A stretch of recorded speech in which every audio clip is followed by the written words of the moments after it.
Okay, I just hit the record button, so we are now recording. Again, we have 3 presenters tonight, 25 minutes for presenting, 5 minutes for questions. Please type any questions that you have into the chat box, and then presenters can read those questions out loud first and then answer. I will post a link to where the peer review form is so that anybody else who's not in the class, if you want to provide peer review evaluations, that would be fantastic. The people who are in the class do need to provide evaluations for each other. So we will go ahead and get started. First up is Andy Belcourt. He's joining us from the Geodesign program. Welcome, Andy. And his title is Apalachicola Bay Use Plan and Waterfront Design. Take it away, Andy, whenever you're ready. All right. Let me see here. Let me share my screen. So I can tell you right now that my presentation is not going to go 25 minutes. It's going to be more along the lines of 10 minutes. I'll just introduce myself real quick. I'm Andy Belcourt. I'm a geodesign student. I live in Southern California, and I preface most of these presentations that I give that I'm also a single dad, and both of my kids are sequestered back in their rooms. So if you start hearing any loud crashes or if you hear the dogs being chased, that's the reason why. So I try to keep them quiet for as long as I can, and I got about 10 minutes before chaos ensues. So that I'll get going with this. My capstone proposal is called the Apalachicola Bay Use Plan and Waterfront Design. If you don't know what Apalachicola Bay is, it's in Florida, right in the elbow, not quite the panhandle and not in the peninsula yet. So it's just south of Tallahassee on the Gulf side.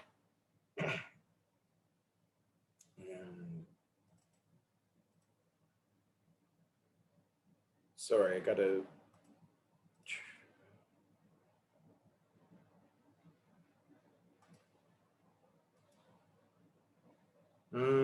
Sorry, technical difficulties here. I'm just trying to find my presentation bar. There it is. Okay, here we go.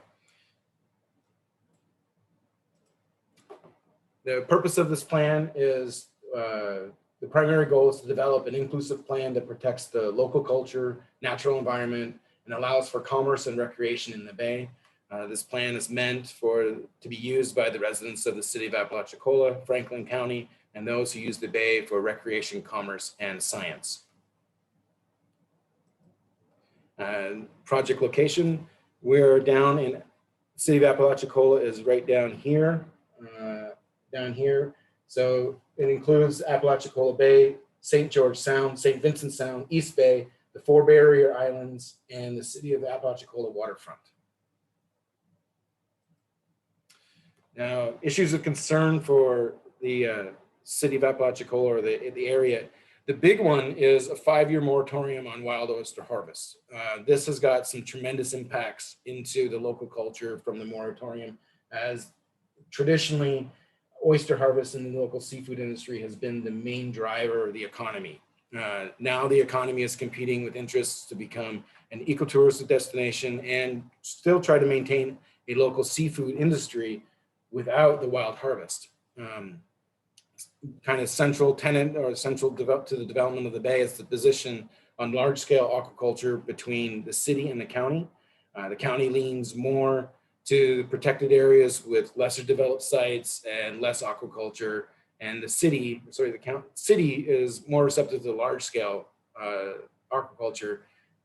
The city Apalachicola has been known as the oyster city for as long as I can remember, and they are receptive. They want to keep that title, and whether or not they use farmed oyster or wild caught oyster, they want to have local harvest. Also within the Bay Area are a series of water issues, predominantly coming from the river. There's been class action suits and lawsuits all the way up to the Supreme Court between Florida and Georgia for access over the water, the fresh water that comes out of the river. Further complicating issues in the Bay, it contains sensitive habitat for endangered species. There's two species listed on the endangered species list that reside within the Bay. And then some of the big challenges towards the local authority is that it's surrounded by federal and state property and land. So any type of development usually needs to have federal or state oversight, kind of taking away some of the agency that the locals have for developing their home. To start off with, within my capstone, I'm going to go over a regulatory setting to detail the different agency, different land ownership or regulatory bodies that governs the bay. An environmental setting detailing flora, fauna, and climate of the bay. Land ownership, so you can get an idea of what is available in private lands versus public lands owned by the city or owned by the state or the or federally owned. And then lease areas, what is already in place for lease areas is defined as the sovereign bottom lease areas for that's already in aquaculture for oyster production, for farm production. One of the next steps I'll be going into within my capstone is a literature review. This is a partial list of the different documents that I've started reading, where I'm pulling out the different goals and plans and finding the commonalities and where different agencies and different plans diverge, and getting all this information and coalescing it so that I can have a background. So when I start talking to the decision makers and stakeholders of the area, that I know what I'm talking about and I know what questions that I can ask or that I should be asking. Because as I move in from talking to the city of Apalachicola and Franklin County and the Water Management District and the different, like the Apalachicola Artificial Reef Association, that I want to be developing an evaluation criteria through interview questions and a survey question. So some of the questions that I'll be going into are, how important is preserving the habitat of the bay? How important is preserving wild oyster fishing culture? Different things like that, so I can get some metrics on priority for design ideas and design changes. And likewise within the interview questions, so that I can go in and get understand the area, understand the problems, and understand how people interact with the bay a little better. So that when I go into the next part, when I start doing this part here, scenario planning, suitability analysis, and the waterfront visioning, I'll start with the suitability analysis, where I will go into habitat restoration and start modeling the bay area for habitat restoration, artificial reef construction, new aquaculture lease, and potential development areas. That with the criteria, or the prioritization criteria that I talk with stakeholders, will go into scenario planning for max build out, optimal scenario for the major stakeholders, and then get feedback on that. And the same for waterfront, envisioning the designs for the new waterfront, predominantly an ecotourism design or aquaculture and mixed. And then from all of this, the idea is to be able to negotiate the scenario planning and the waterfront design into a cohesive vision. Results and deliverables, the suitability maps for habitat restoration, artificial reef construction, aquaculture, and development. A negotiated scenario plan, where I start taking all of the different scenario plans that I did for the stakeholders and finding the commonalities in them, overlaying them, and doing a redesign. And the same for the waterfront design, where I start taking the commonalities from the different waterfront designs and the input from different stakeholders to create and complete a negotiated bay use plan and waterfront design. And that is short and sweet what I am going to be doing for my capstone to finish off my degree in geodesign. So great. Thank you. Thanks, Andy. It looks like you already have a question. So if you want to stop sharing, it might make it easier for you to see it. Sure. Figure out how to do that. Yeah, there you go. And then if you just bring up the chat window, if you move your cursor around, you should be able to find that. I'm not sharing anymore, am I? No, you're not. No, you don't appear to be. There we go. So now you should be able to see it. In the chat. Okay, Andy, what got you interested in the area? Are you originally from there? What got me interested in the area of Apalachicola was I lived in Gainesville, Florida for 3 years. And then I ate a lot of oysters from Apalachicola. But no, I spent 3 years working in North Florida and tromping around all the backwaters.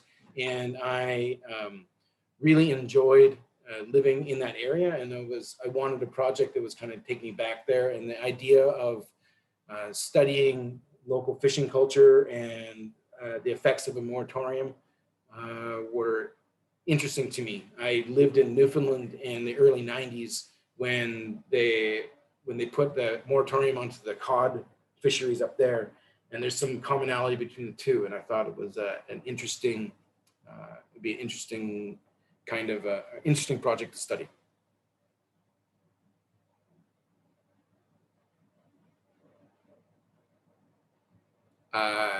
So the next question is, an interesting project, will you present your results somewhere at a conference? I hope so. I think that I will, what I'm going to try to do is put this into, once I'm done my project, or once I'm done the capstone, is put it into an IGC board so that I can present it at the International Geodesign Conference. And it would be and present it there. And then as far as after that, I'll probably present it at work a few times as well. Next question. This is an interesting project. There have been several other previous MGIS students who have looked at oysters. You're in good company. Have or will you look at the literature on capturing qualitative data through interviews? This is quite a lot of literature that talks about how to conduct interviews to collect qualitative data. To be honest, I haven't thought about that, but I will look into this. I'll look into that and read a couple of sources and see how I can go about incorporating that. And then next question is someone asking for a design. And there was some people asking for a design, and then there is some interest, and then there's some people that are not interested, and yeah, hopefully there'll be more interest as I get going on it. Great. Thank you very much, Andy. We will move on to the next question, or sorry, the next presentation. If anybody else does have questions, feel free to paste them in there, and maybe Andy can, or actually maybe Andy, you can provide your email address and people can email you directly if they have any other questions. That'd be great. Okay, so our next presenter is Brooke Roselle, and let me pull up the title here. And Brooke's title is Teaching San Bernardino's Geologic History with VR. So whenever you're ready, Brooke, go ahead. Yeah, so can everyone see my screen okay? Yes. Great. So my name is Brooke Roselle, if you haven't met me already. I've been laying the foundations for the past couple of months to hopefully create a VR web-based exhibit for the San Bernardino County Museum. I'm also based out of Southern California, just like Andy. So I used to live in Redlands. I live in Long Beach now, but I commute over just to help him out. And we have regular meetings. But so my project is titled Teaching San Bernardino's Geologic History with VR, a virtual exhibit for the San Bernardino County Museum. All right, so let's get into it. Okay, so about us, my name is Brooke Roselle, like I said. My background is in geology and paleontology. I worked as a field paleontologist for about 1.5 years in Southern California, which usually consisted of watching construction people work and, examining the dirt that they dug up, making sure that they didn't find any fossils. We like to joke and call it the dinosaur police, but so yeah, that's when I started volunteering with the museum as well. I kind of took a little bit of a a career change though and started looking into GIS and volunteered with some local governments here in California in West Covina. And now I work at Esri as a support analyst for ArcGIS Online. So if anyone ever has to call in for an ArcGIS Online question, I might pick up the phone. So that's exciting. So the curator of Earth and Mineral Sciences at the San Bernardino County Museum, her name is Crystal. She specializes in marine paleontology and geology, and she got her master's from CSU Fullerton in geosciences and earth sciences. So yeah, we've been working together on this project for the last couple of months. And so this is where the museum is. The reason why I wanted to show this on a map is because we serve the largest county in the contiguous United States by area. So like, just to give you an idea, San Bernardino County is apparently larger than the entire country of Switzerland. So that's exciting. And also to give you another idea, it's probably around the same size as the state of West Virginia. So that'll also give you an idea of maybe, you know, a lot of people don't want to drive all the way out from the Mojave Desert all the way out to kind of like the lower, like left-hand corner there, just to visit the museum. So we serve a population of 2.18 million people as of 2019, and that population is always rising. It is a museum that focuses specifically on natural history. The county itself is over 80% protected by federal land. And we have over 35 official wilderness areas. Some that might sound familiar are Joshua Tree National Park, the Mojave National Preserve, and Death Valley National Park. Not all of the parks we have are desert parks, I promise. We also have some alpine parks like the San Bernardino National Forest, which includes some famous vacation spots like Big Bear. Okay, so kind of getting into it. Why do we want to go virtual? Why does the museum want to go virtual with this exhibit?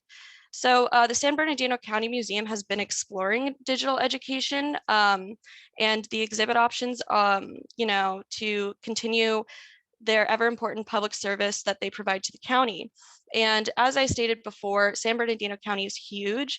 Just to give, you know, let's see. Oh wait, nope, never mind. I was going to say, just to give another comparison, it's just the size of West Virginia. But, you know, most residents wouldn't want to drive across the state. The museum and many other establishments have been closed due to COVID-19, and some residents remain skeptical about joining indoor activities. Our museum could also reach some more people outside of San Bernardino County, which would be awesome because we have a lot of awesome content to share.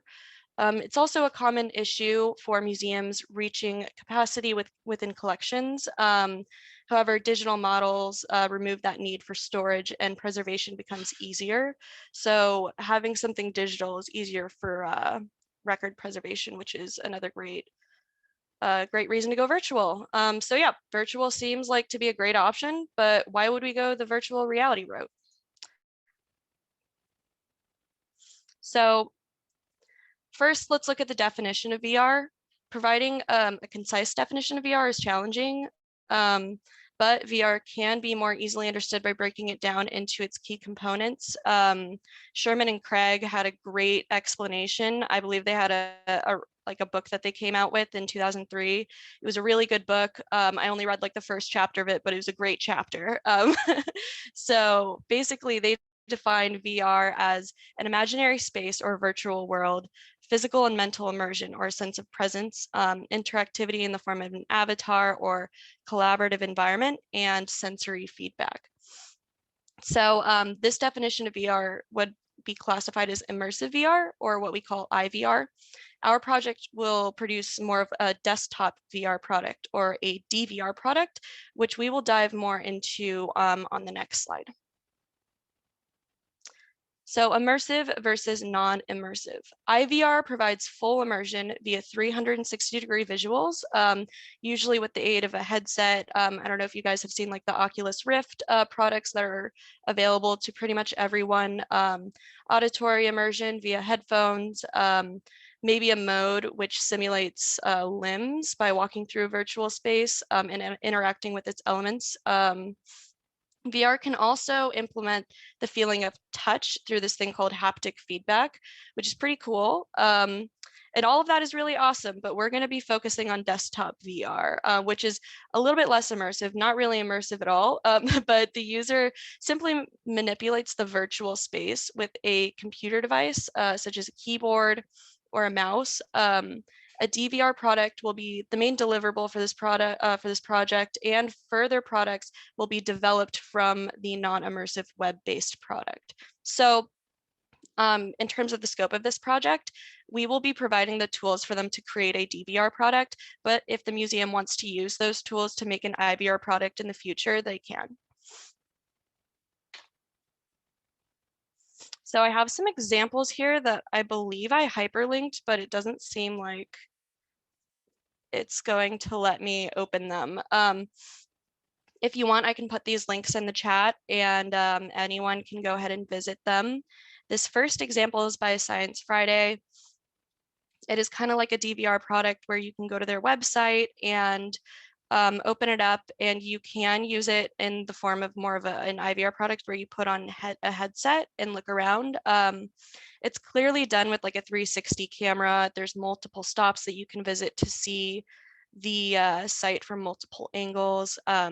This other example is pretty great also. It's more the 3D model route. So our product might look something more like this as well. But yeah, I will jump into that later. So why would we use VR? It's a great idea to go virtual, and we've talked about the different kinds of VR, but why VR? So VR's modern uses are within, the tourism, gaming, and medical industries, and VR has quite a few logistical benefits, such as, so economic reasons. Say that a school can't afford to get an entire bus of kids out to a site. This would make it so that they wouldn't need to have that economic barrier, dangerous terrain, wildlife, and weather. So all these are great logistical reasons why we would want to use VR. But another thing we wanted to dive into with this project is the educational impact. Basically, how well are students going to be able to absorb the information that we're giving them? It could be good for them logistically, a good decision, but is it actually helping their education? So we're going to look at that in 3 different ways: general education, geology education, and museums in the tourist economy. So VR in general education, there are a couple techniques that kind of go with VR within general education. It could be educational game-based learning, field trip, observation, role play, or simulation. All of these have their own different ups and downs in terms of student feedback. However, we're going to be focusing on field trip and observation learning. Field trip learning provides exploratory freedom of visiting relevant locations in the curriculum. Field trips provide this freedom to explore while eliminating all of those logistical things we were talking before, economic planning and safety stressors that are commonly attributed to field trips. Observation type learning can go hand in hand with any of these other 4 techniques, but has the main attribute of sharing additional information via pop-ups, reading, and auditory lectures. So moving on here. So VR in geoscience education. The reason why I put this picture twice is because it's just such a great example of how we can use VR in education and within geology. And of course, like geology and Earth history is in part taught through stratigraphy. If anyone here has a geology background, you know that geology has a complex 3-dimensional sort of aspect to it. And sedimentology is often thought of as having 3 dimensions as it looks below the surface. So VR has been proven to effectively teach these complex geologic concepts to beginners more so than 2D maps. This is because 2D maps will usually show those X and Y variables without showing that Z variable that goes underneath the surface. And so this example picture I have here is of a 3-dimensional GeoWall, I believe, that they had done at the University of Kansas. And they got everyone's responses from that and how well they responded to the material. So, okay. So the next concept we wanted to dive in is VR for museums. Basically, if it's great for education, but is it great in a museum sense of education? So VR actually fits quite well within the tourism industry because it's highly experience-based. Museums can provide a fun experience-based VR exhibit that also leaves the user with new knowledge.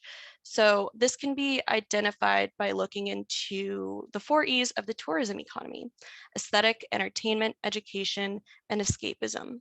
And these were laid out by Lee and his colleagues in 2020. So these can be further classified into absorption and immersion. Absorption can be defined as, occupying a person's attention within an experience, while immersion requires the user to enter the experience and interact with it. Following these 4 E's and examining absorption of immersion models have produced results in which VR experiences highly complementary museum engagement. And it brings visitors back as well. However, that will be like kind of more of a thing that museum people will want to get into once it becomes an in-person exhibit, because this will be web-based. But anyways, so this picture is an example of a VR exhibit from Taipei's National Palace Museum that allows visitors to be transported to a significant or to a couple of significant historical events.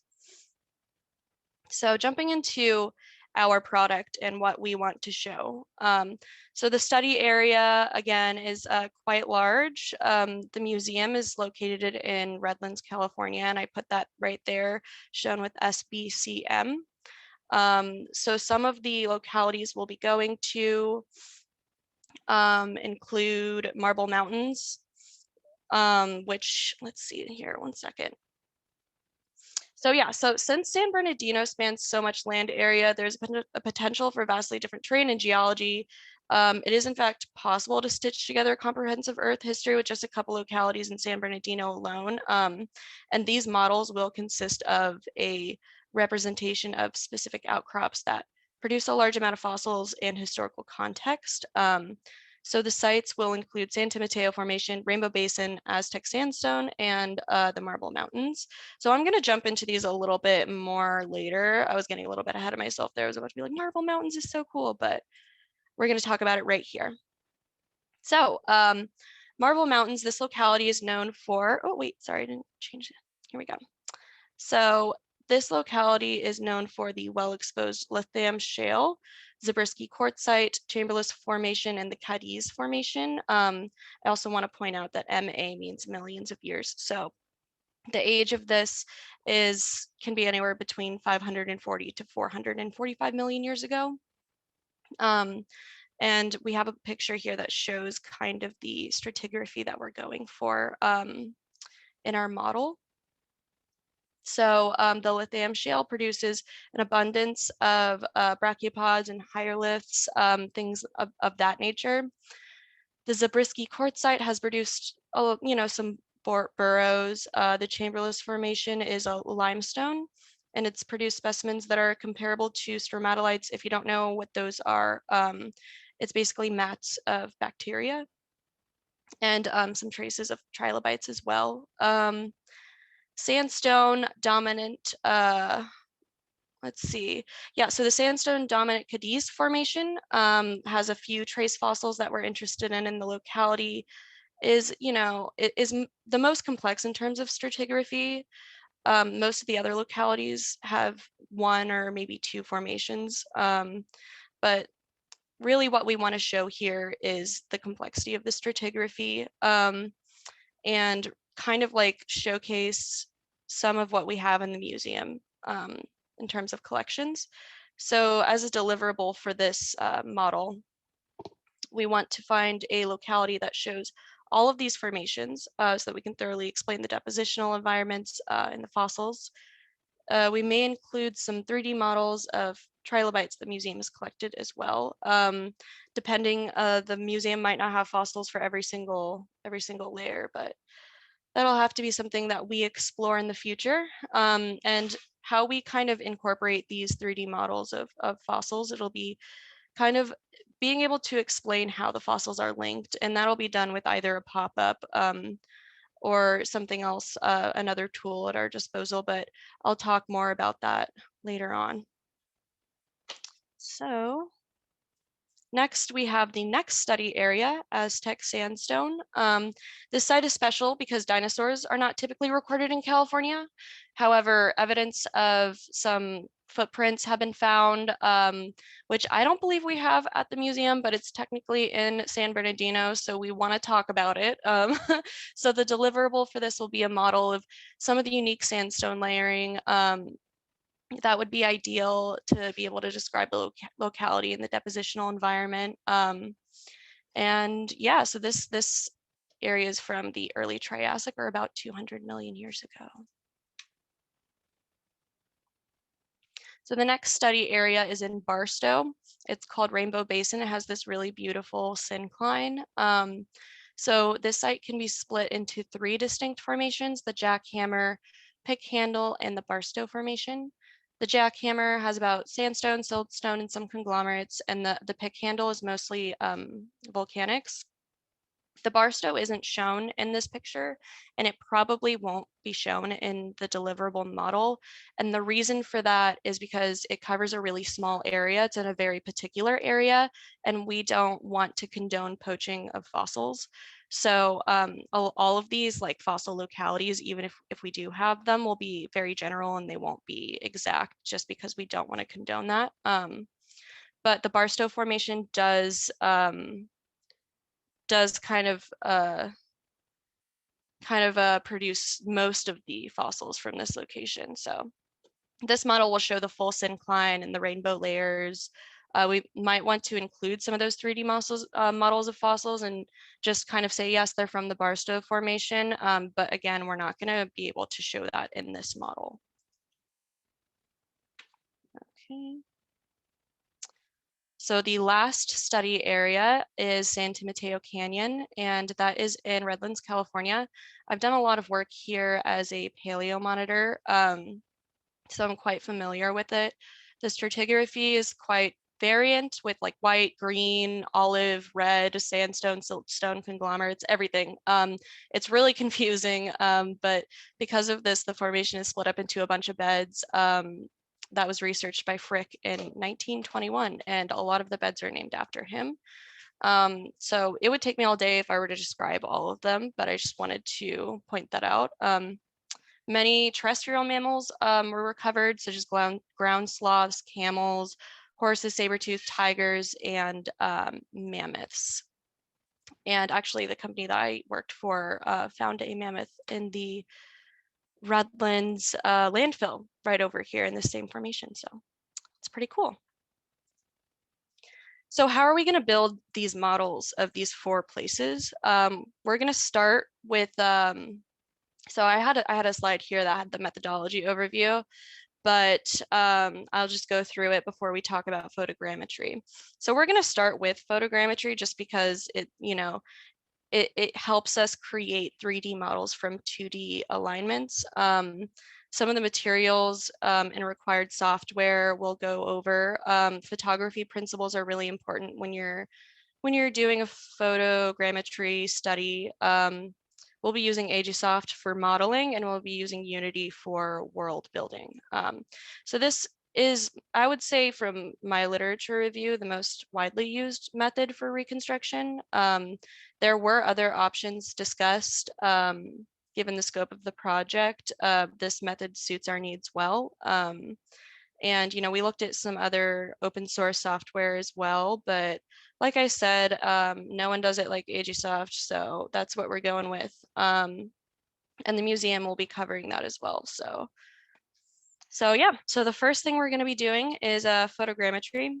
This, Like I said, it creates a 3D model from a collection of 2D photos.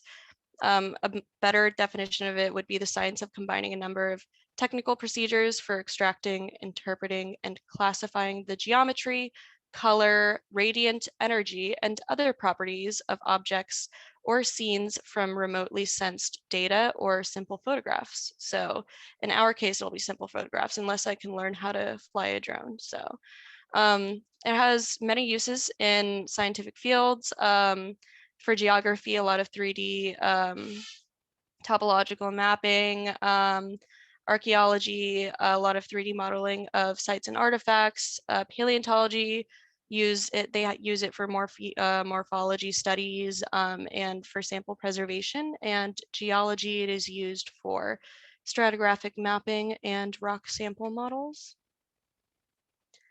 So some of the required materials that we'll need include some of these that are shown on here. This was pretty much the biggest hurdle that we needed to jump in order to start this project, just because getting resources, you know, working remotely and working with two different institutions is pretty difficult.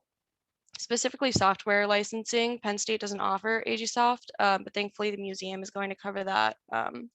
So the resources we're going to need is a DSLR or a high quality phone camera.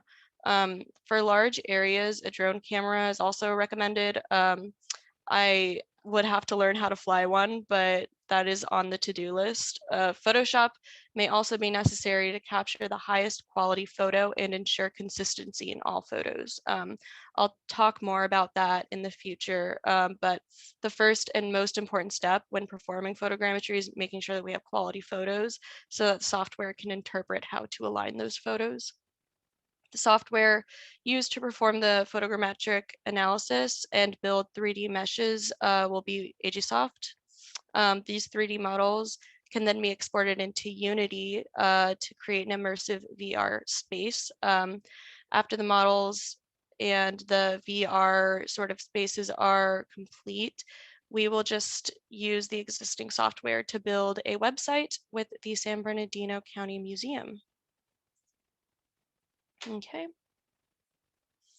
So photography, as I stated, taking photos is the most important step. We're going to travel to each location, hike up to the spot in question, and take sequential photos during the day. The process should be quick in order to retain lighting consistency.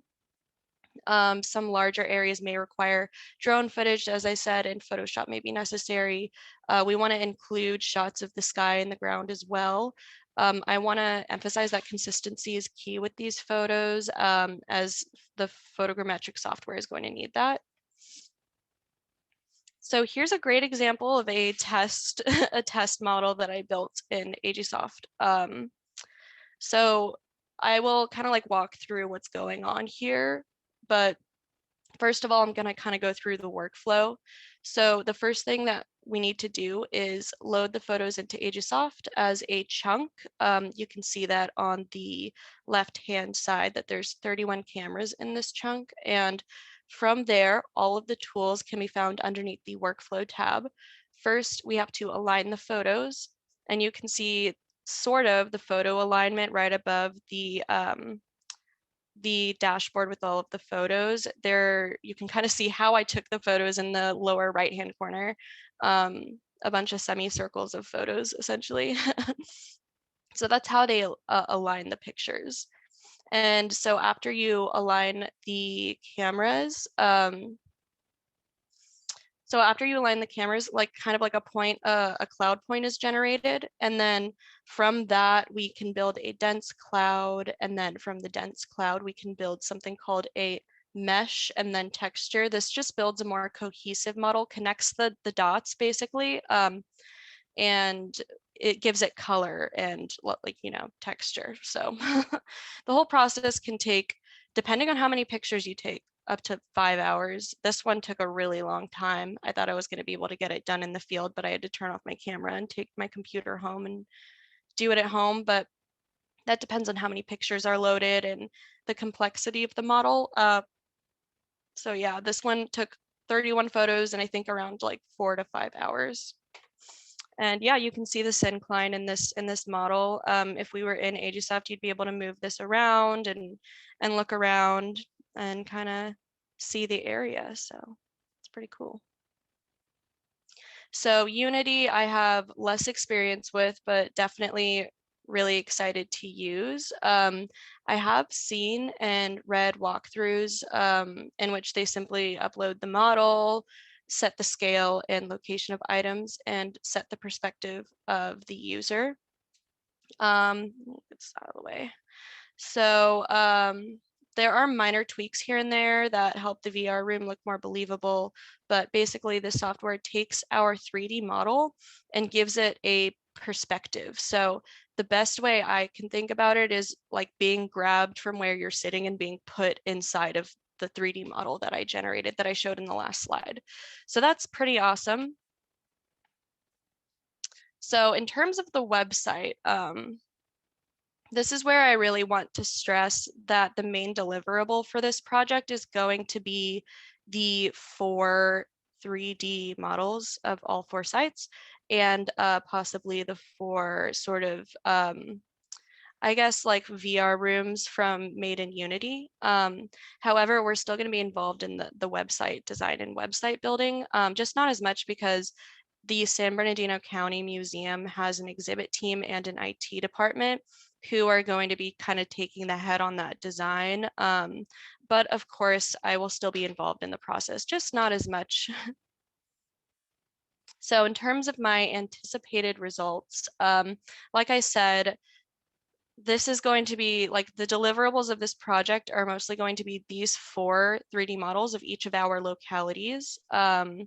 Maybe some 3D models of fossils, maybe 2 to 3 per site that can represent each site in the form of an OBJ file. That's the file that's generated from Agisoft, and we can embed those in the sort of VR rooms. And then we're also going to have 4 VR spaces in the form of a Unity APK file. So, and the anticipated result or the deliverable of an interactive IVR web-based exhibit showcasing the 4 localities with supplemental educational information, that's something that I'll be involved in and will be included. But like I said, the exhibit team will really be taking the head on that. So, like I said, we're really just laying the foundation here for the museum to be able to use these materials to create more interactive, in-person, and immersive exhibits. So I put 2 example pictures here. One of them is AR, where they're pointing a phone at a fossil and they get to see its reconstruction. That might be a little bit out of scope, definitely 100% out of scope, but another thing that we've been talking about at the museum is possibly like a immersive cave experience where they can use the sort of like the models that were given and then just create this walk-in cave so you feel like you're walking into the locality, which is really awesome. I believe they also have an idea to introduce AR through beacons in the museum. So they have a goal to implement an exhibit into their mobile application. Wherever the visitor passes a beacon, they will receive a notification prompting them to point their phone at the beacon, showing a 3D model of a fossil from each locality.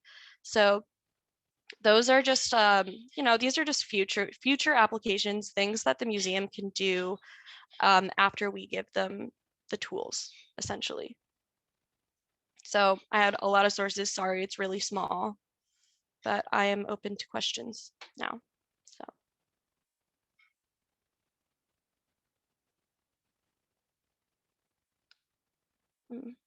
Sorry, I had to stop sharing. I couldn't see any of the questions. Yeah, great job, Brooke. There's already a question. Okay, let's see.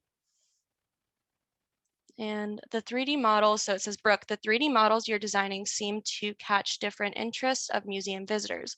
Fossils, geography, paleontology, cool things to look at. Do you have access to new AR, VR technology at work? would that provide you an experience that you can also bring to your project? That's a great question. So we've been talking about this at the museum. In terms of technology, we are really the experts for them. So they don't have a lot of that. I'm kind of bringing that to them, and that's why they're going to be putting this kind of stuff in the budget for next year. So they're kind of slowly implementing it. And like I said, the main deliverable will be these files so that they can implement them in the future. So that's kind of what we're going with that. And let's see the next question. My kids have an Oculus and it's awesome. That is so cool. My dad has one also, and I haven't been able to try it, but it definitely seems really awesome. And number 2, did you say you took Geog 497?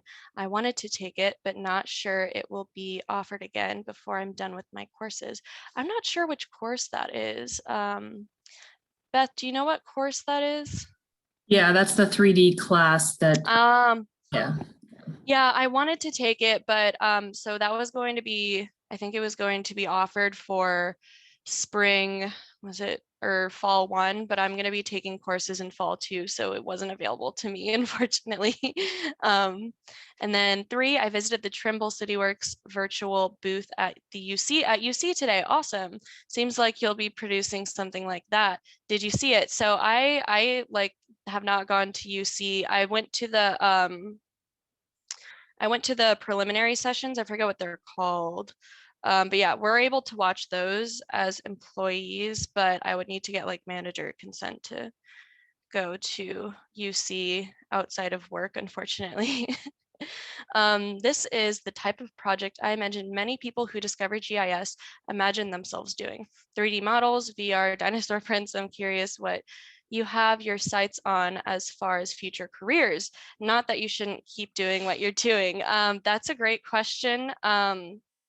I just got my job as a support analyst at Esri. I'm pretty happy.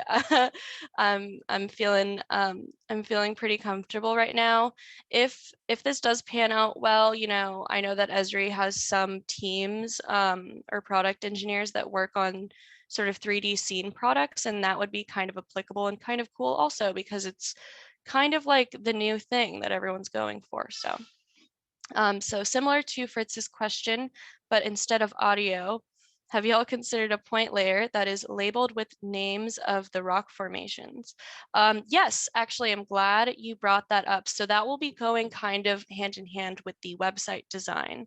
So we've been kind of like going back and forth with it. I wish I had more of an input on it, but definitely one of the things we want to show is kind of like moving through time, but we also want to show locational information. So we'll definitely have a map showing all of the localities on the website, along with a timeline, because I don't know if I conveyed this through my presentation, but as I went through all of the sites, I went from older to younger, and that's kind of what we want to convey is a story of the county essentially.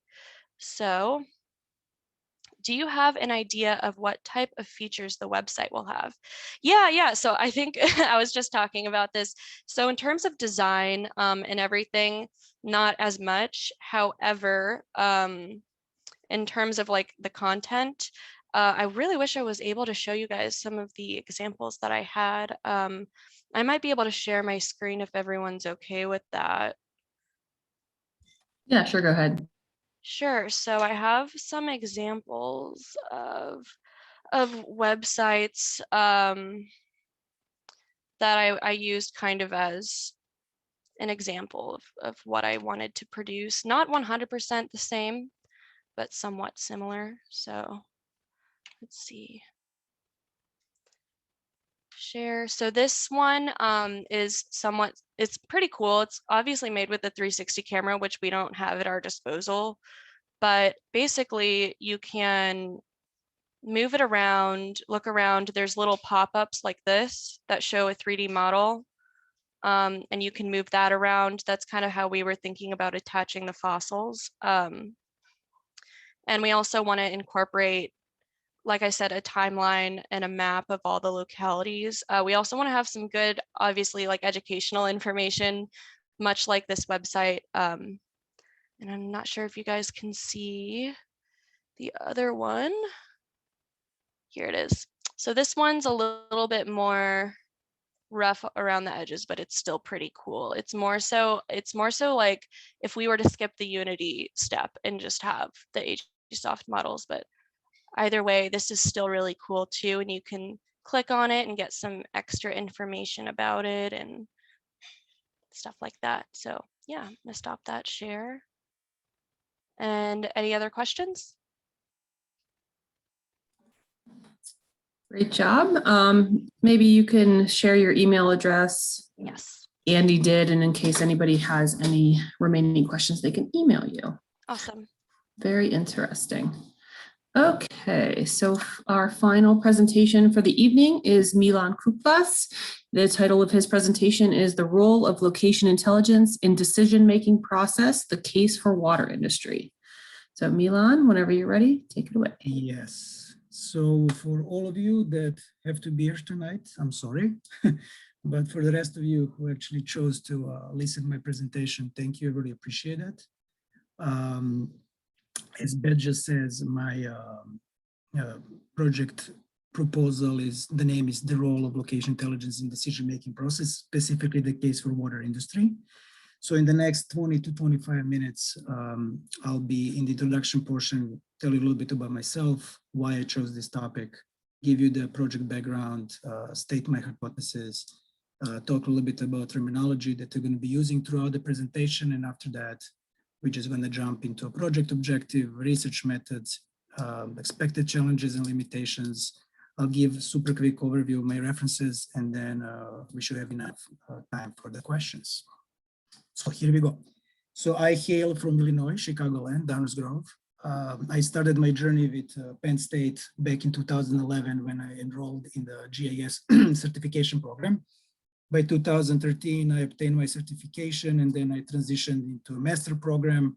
By 2015, I was just about to register for this 596A, so intro into a capstone research, but then life happened, and here we are, 2021. I'm back, I'm presenting.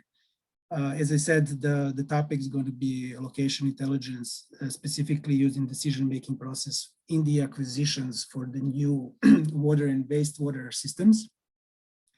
The reasons why the main reason actually, or one of the two reasons why I'm doing this specific topic is because I have 30 years of experience in the industry. I worked both field and the office side of it, everything from data collection, inspection of the existing systems, being present and inspecting while they were being constructed, and then designs, redesigns, designs on the flies. You know, honestly, I touched the industry from pretty much all sides as a civil engineer, as a land surveyor, and finally as a GIS professional. Now, the second reason why I'm doing this is because I'm employed by, well, the biggest water utility company in the US called American Water. I started with them in 2018, and I'm a GIS manager that manages, well, a sizable team of highly skilled GIS professionals. And one of the things that's definitely that we are doing almost on a daily basis is to assist our business development team in the process of assessing possible opportunities, looking into possible acquisitions, and then the process of acquisition as well. Now, when I said acquisitions of new water and wastewater systems, they're far from new. These are actually old, outdated systems, often poorly managed. And just because of that, there is a lack of information that we have about them, like the background of the systems. Oftentimes, we either do not have any info about it, or if we have, it's really limited and questionable. So even certain things that will be logical to have, such as the number of the assets, the total length of the system, the accurate description of its geometry, or even asset location, usually that information is scarce at best. What we definitely don't have, it's the state of the utility in the moment of the acquisition. I personally think that it would be important to have to know about the state or condition of the utility, just because our decision makers then can take this information and kind of gauge all future investments and try to find a way how to recoup all these upfront expenses via either increasing the rates or finding some other ways. Now, usually what we do have, and when I say we here, I'm not talking about necessarily as my MGIS group, but more as a company or as a part of the larger system, working with our business development team, we have a financial side of things pretty much well defined. Usually, actually not usually, it's pretty much must. We do have to have a number of customers available, either customers or connections to the system. That's all depending on what we are purchasing. Is it a water or wastewater? We also get from current owner the customer data, which is in the form of their addresses. This is where my GIS team is really involved, because our job is to to add all the data and be sure that all these addresses really exist and they're plugged in the right location. Another thing that it's definitely outside the realm of a GIS is so-called earning per share value estimate, or EPS. That's something that's pretty much what our business development group and financial people are dealing with. And then there is a bunch of other information that's more derived from like our previous experiences. Certain things, they're more like a rule of thumb thing, so that we know that what would be the average price or average value per connection, or for example, what's the cost of constructing the main that would be connecting to systems. In my opinion, looking into systems purely through the financial lenses, it's narrow. And if we look into water wastewater system, not as in a vacuum, but as a part of the larger geographic area that region that's already have its own locality and human derived characteristics, I do believe that if we combine that type of the data, that integrated geographic data with the financial information, and if we streamline all that by using location intelligence, I do believe that we can get information of the system that are previously invisible. So here's my hypothesis. Location intelligence plays a significant role in acquisition decision-making process, allowing for accurate prediction of the investment outcome based on available environmental, geographic, census, and financial data for examined region. So the first three, environmental, geographic, and census, they're actually are lumped all under integrated geography. Before I jump into my project objective, I just want to clarify about some terminology that they're going to be using throughout the presentation. One of them, the most important of them, is actually location intelligence. In the context of my research, I will be looking into location intelligence more like a repository for all data available about the region. Everything from geospatial to consumers data and everything in between. As far as the water utility, this goes more into being economical with time and the words, because I don't want to repeat all the time water and wastewater systems. So I'm going to be referring to both of them as the water utility. However, there is another reason for it. As a company, we are actually owners in most of the states of both water and sanitary systems. And for us, we're looking at more as a life cycle of water, because we are delivering clean water to our customers. That water is being discarded back into a sanitary system that's going to be then treated by us and then released into environment, and then cycles just continues. So that's another reason why I'm just going to call it water utility. I won't separate these two. As far as the integrated geography, most of you already know that that refers to actually both physical and human geography. And again, just to be economical with words, I might just refer to both of them as the integrated geography term. Finally, service area, that's more technical term, and usually actually always refers to the area that encompassing the utility system. Okay, so the project objective. My objective is actually to try to create or devise a method and then later to test that method that will be taking various different factors and would test them against certain requirements. They're going to be predetermined. And then the results will be expressed in easy to understand means, something that goes along the scorecards, charts, or maps. I'm even considering maybe jumping into 21st century and actually using some either dashboard, either analytical or GIS based.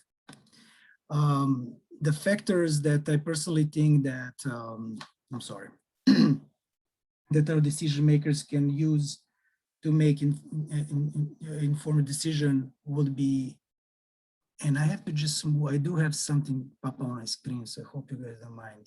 I just need a second. Okay. Things such as condition of the system, the location of the system that we are trying to acquire in relation to our existing service area, community profile and community standing, including the people movement trends, the climate tendencies of the region, and of course, environmental sustainability. Idea is, or actually the end goal is to create that method or system to be actually a framework that we can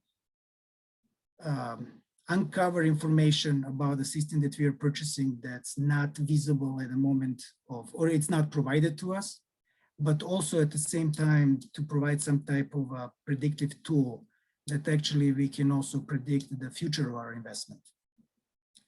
The backbone of my method would be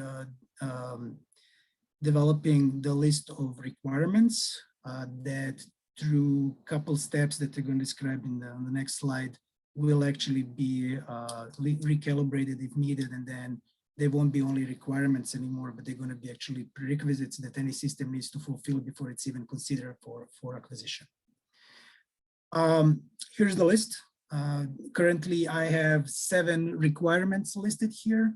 Most of them are coming from my understanding and my experience. The criteria listed here, it's something that might be changing during my research. But I'll start the first and most obvious one.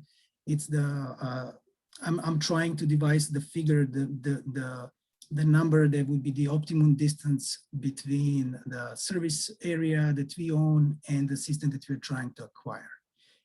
Based on my understanding, and I might be wrong here, that the distance of that service area shouldn't be more than 25 miles. The reasons are different in case of needed to actually connect the systems, the new ones and the existing ones, or just establishing the operation in those remote places. I do believe that 25 miles, it's a kind of should be used as a good rule of thumb, but we'll see during my research if that figure is going to stay. The age of utility is something that can be indicator of its state. The older utility is, it means that it's more run down and more abused. Again, based on my experience, I do believe that 50 years mark is a solid one. I do believe that 50 years old sanitary system or water system, it's not, well, for the lack of a better word, abused enough. And also in the last 50 years, the way how we are performing our designs, materials used, the way how it's constructed, that's much more improved than before. The next 3 requirements can serve both, to give us a better idea about what we are purchasing, but they're more designed to help us out to forecast our investment, the success of our investment in coming years. The first one is that average income per capita for the municipality serviced by that utility needs to be higher than county average. The second one is that, again, in the same municipality, the owned and occupied housing units, we have to have a larger number than rented and unoccupied. And then, of course, that population the last 10 years must be positive. Why 10 years? Well, that's because the way how census data is collected. So I will be reviewing not only the last 10 years, probably I'll be looking at everything that's available going back maybe 30 or 40 years. These 3 specific requirements, if municipality match them all, so their average income is larger than county, and they do have a larger number of occupied and owned homes, and the rate of population increase is positive, they're all indicator of thriving community. And that's what we need. We need a community that actually can pay their own bills and they can support all necessary work that has to be done on those, aging utilities, right? One more thing that I would say as far as unoccupied, since I mentioned that water and wastewater are actually a cycle, that this unoccupied goes just beyond of bottom line and the revenue. It's more dealing with so-called non-revenue water. That's a loss. So in the situations where we have unoccupied buildings, either housing units or businesses, there is a chance for leaks, especially if water services were not shut off for those specific units.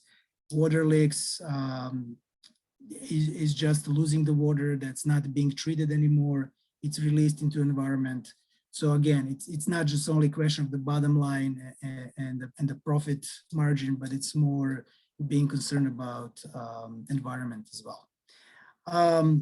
The next one, it's kind of important, and it's builds on population increase in the last 10 years requirement, just because the reasons for people or people moving out of their respective municipalities could be various, but one of them could be climate changes. And if projections are correct, the next 20, 30, 40 years will be rocky for all of us. So what I developed here, and this might change as well, is that I'm not expecting actually, I'm proposing that the services that we are planning to acquire, and they are within the certain regions, those regions shouldn't have more than one weather incident in the 5 years. Those incidents can be anything from stormy weather, severe stormy weather, tornadoes or hurricanes, depending on where people live, or even floods.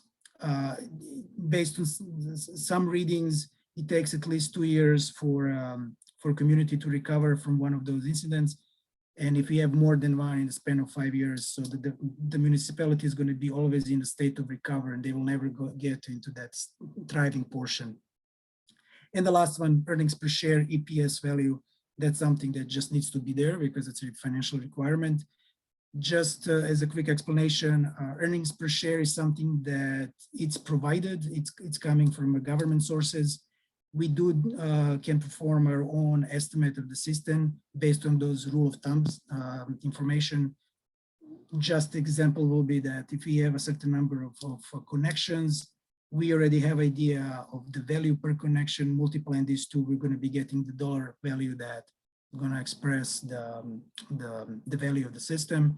The idea is that earning per share value or estimate must be larger than what we are assessing. Research method.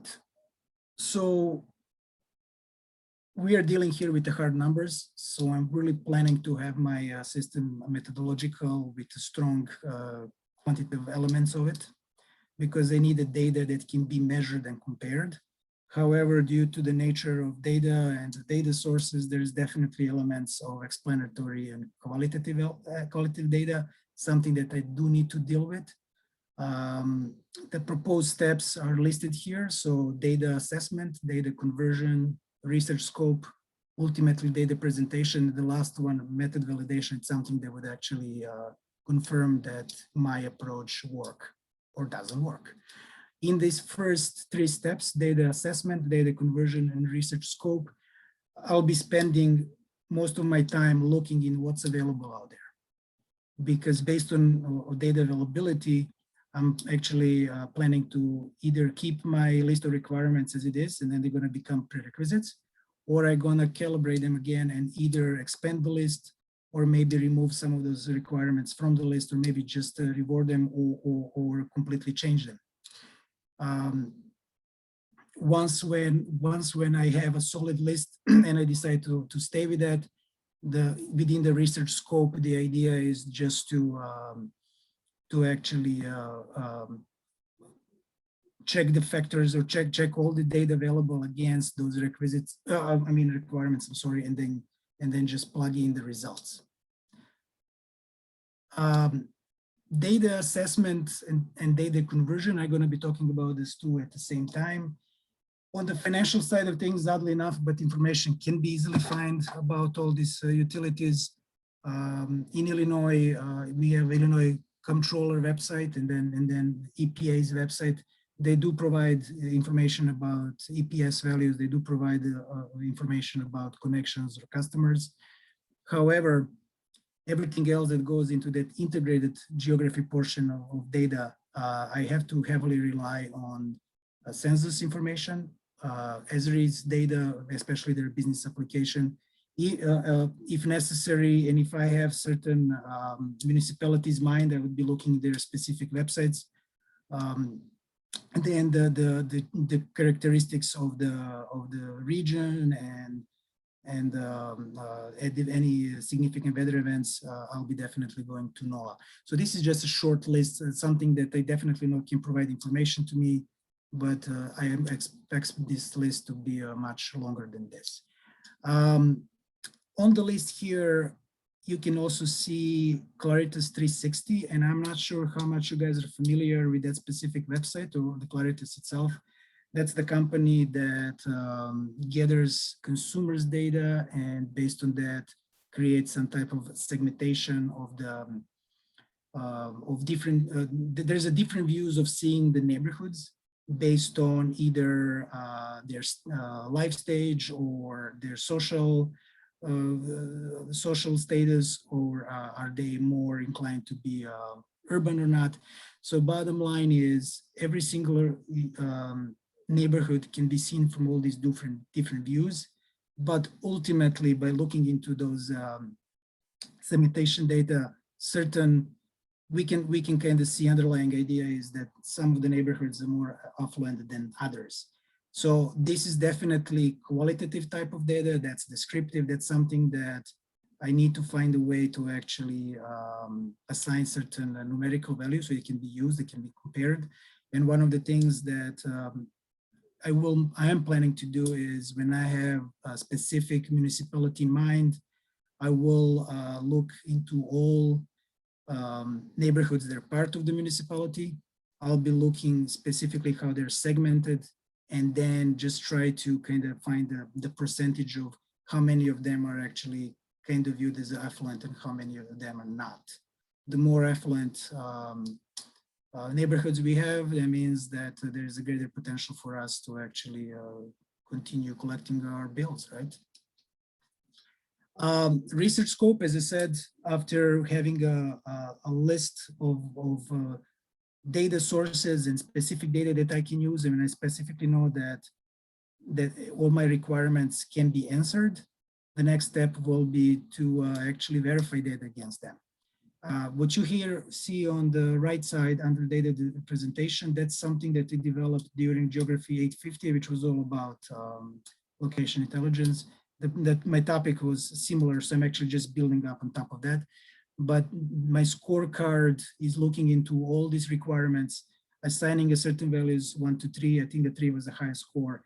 And then on the very end, the weighted result should indicate if something is a favorable investment or it's a potential loss or definitely unfavorable investment.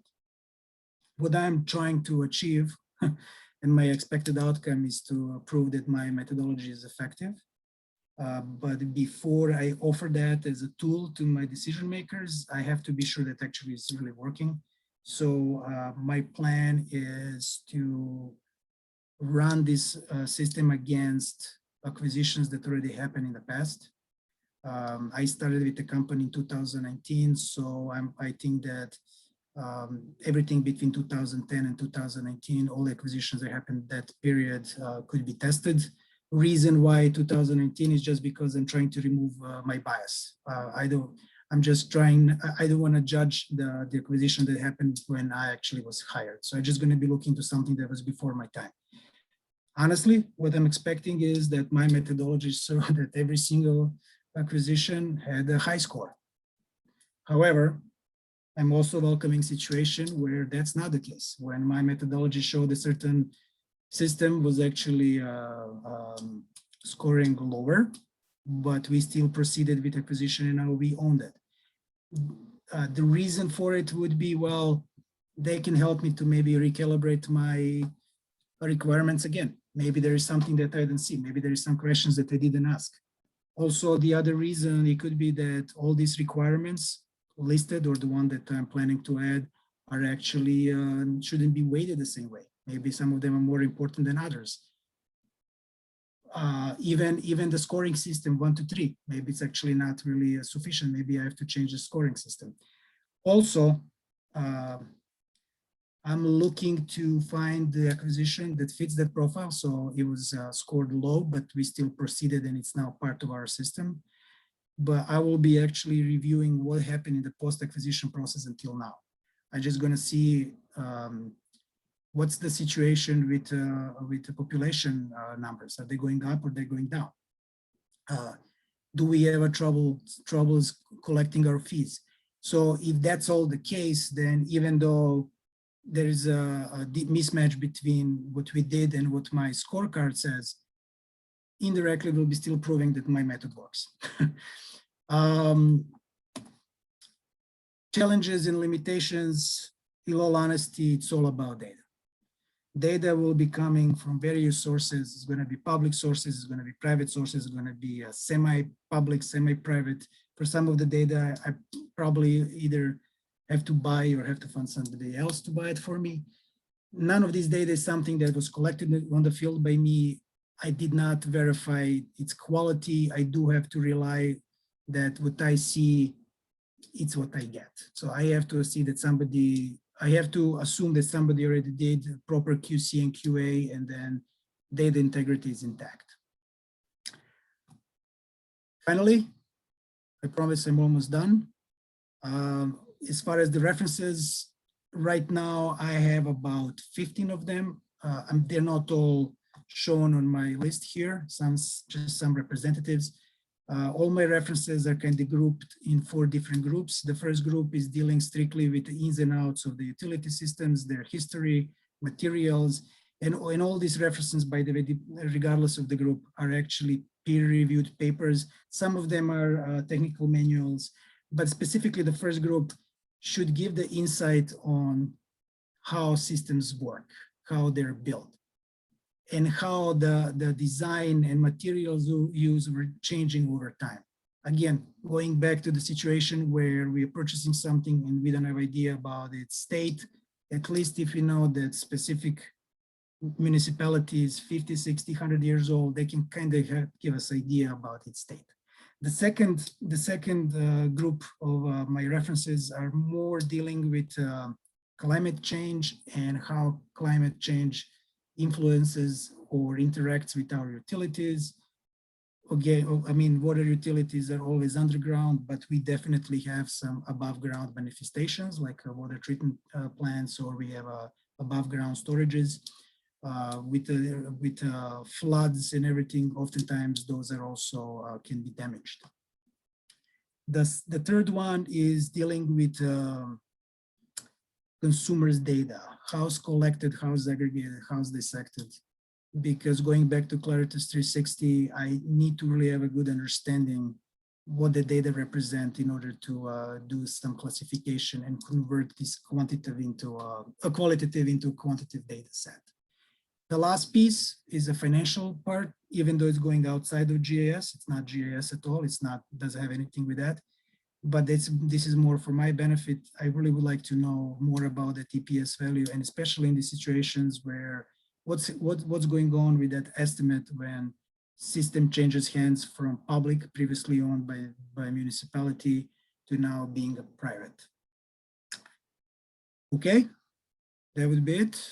If you guys have any questions, and I think you do, I already see 6 in chat. I'm gonna try to answer to them. If not, here's my email. Just send me the question and we can go from there. Milan, yes, you do already have a question. Okay, let me see. Okay. Questions for Milan. Do you think you will be able to grab some data from business analysts online and local government hub? Definitely, definitely. That's one of the things that I put on the list. Israel's business analyst and even Israel's community analyst are 2 things that I'm planning to use heavily.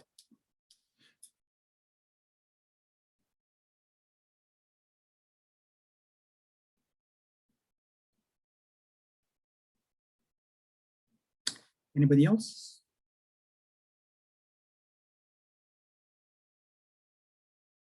This was a very intricate project. Perhaps, I'm sorry, it's moving fast, which is kind of good news, right?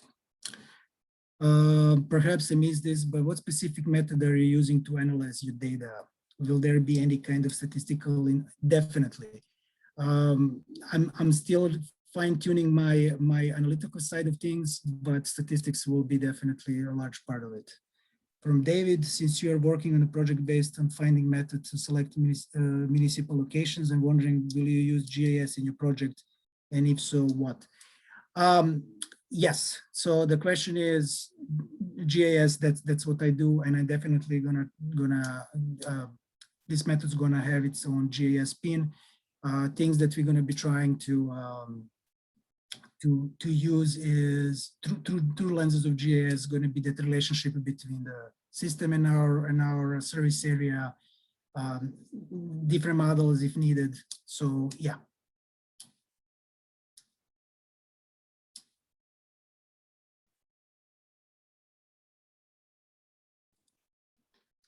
Great job, Milan. Maybe there are a few other questions coming in. I just was thinking this me back to my my pre-Penn State days. I worked in a water wastewater engineering firm in their GIS group. So a lot of a lot of it was familiar to me. I'm not going to say I necessarily want to be back in that, but it's such important work, and definitely the financial aspects are really good to consider.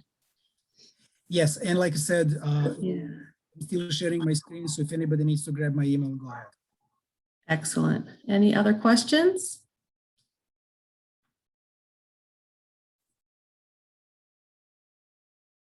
Okay, we'll just assume that some folks will email you, Milan. Awesome. Great job, everybody. That was a really great night of presentations. That's the stage for the next 2 days. We have some tomorrow. Like I said, there are, I believe, 4 presentations tomorrow starting at noon Eastern. And then on Monday, July 19th, there are 5 starting at 11:30 a.m. Eastern. So I did share the link to the form for peer review evaluation. So I will plop that in there again here in a minute. But I wanted to thank everybody for attending tonight. We had a really nice sized audience, and we hope that you'll be able to come the next 2 days. Great job, everybody. Thank you. Thank you.